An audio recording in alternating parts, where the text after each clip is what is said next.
নতুন business idea দেবো, কি করে বাজি বানাই করোড়পতি হবে। আসো দাদা, আমি ব্যবসা করবো বাজির ব্যবসা, ঠিক আছে? আমি তোমার ফেসবুকে ভিডিও দেখলাম তুমি বাজি বানানোর ব্যবসা থেকে আর বাজি বানাই করোড়পতি হওয়া যায়, সেটা আজকে তোমার কাছে দেখবো। দেখো, বাজির তৈরি আমি তোমাকে অরিজিনাল পার্সেন্টেজটা বলে দেবো যে কি করে তুমি বাজি তৈরি করতে পারবে। যেরকম ধরো নানা রকম রং মশাল হয় বা 19 থেকে 20 রকমের যে তুবড়িগুলো হয়, ক্রিসমাস তুবড়ি হতে পারে, ঝাড়খণ্ড তুবড়ি হতে পারে, তারপর তোমার ক্র্যাকলিং তুবড়ি হতে পারে, এগুলো আমি তোমাকে গাইড করে দেবো। এবং অরিজিনাল ভিডিওর মধ্যে আমি তোমাকে পার্সেন্টেজটা বলবো যে কোন মশলা ঠিক কতটা পরিমাণ দিতে হয়, সেই পার্সেন্টেজটা আমি তোমাকে শিখিয়ে দেবো।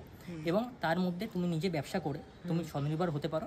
স্বনির্ভর হওয়ার পর তুমি নিজের ভালো টাকা ইনকাম করতে পারো। আমার কিন্তু কোনো আইডিয়া নেই, আমি বাজি বানাই ব্যবসা করবো, অনেক টাকা ইনকাম করবো, এটা তোমার কাছে দেখবো। এখানে বাজির আইটেম আছে, আজকে দাদার কাছে দেখবো কি করে বাজি বানাতে হয়। আর তোমরাও যদি দেখো, কন্ট্যাক্ট নাম্বার দিয়ে দিচ্ছি।